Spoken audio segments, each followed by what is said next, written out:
Hi అండి. ఈరోజైతే మేము హాస్పిటల్కి వెళ్తున్నాం. పాపకి బాగలేదు, చాన్వికి హెల్త్ కొంచెం అంటే వేడిగా ఉంటుంది, ఫీవర్ వచ్చినట్లుగా వచ్చి పోతూ ఉందన్నమాట. అందుకని చెప్పి హాస్పిటల్కి అయితే వెళ్ళాము.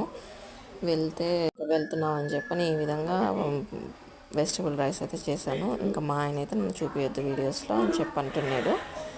నేను చూపియానులే అని చెప్పని నేను అన్నాను అనమాట. హాస్పిటల్కి అయితే వచ్చేస్తే ఇక్కడ పాప ఏమి నవ్వుతుంది, పర్వాలేదు, ఏం బాగాలేదు అనుకుంటారేమో. లేదు, తనకైతే కొంచెం ఫీవర్ అయితే ఉంటుంది, వస్తూ పోతూ ఉందనమాట. ఎందుకైనా మంచిదని చెప్పి తీసుకెళ్ళాను. అలాగే నిన్న నైట్ నుంచి చానిక్యాకి కూడా హెల్త్ బాగాలేదు, అందుకని వాడిని కూడా తీసుకెళ్ళిపోయాము, చూపించాము. ఇంకిద్దరికి ఒకటే మెడిసిన్ వాడేసామన్నమాట. ఇంక మమ్మల్ని అయితే పిలిచారు. డాక్టర్ అయితే ఏం లేదమ్మా, కొంచెం వాతావరణం ఎఫెక్ట్ అనమాట, చలికాలం కదా, కొంచెం జాగ్రత్తగా ఉండండి అని చెప్పి అన్నారు. ఇంకా ఓవరాల్ ఇబ్బంది అయితే ఏం లేదు, జస్ట్ మన డౌట్స్ అనమాట, చూపించుకొని అయితే వచ్చేసాం.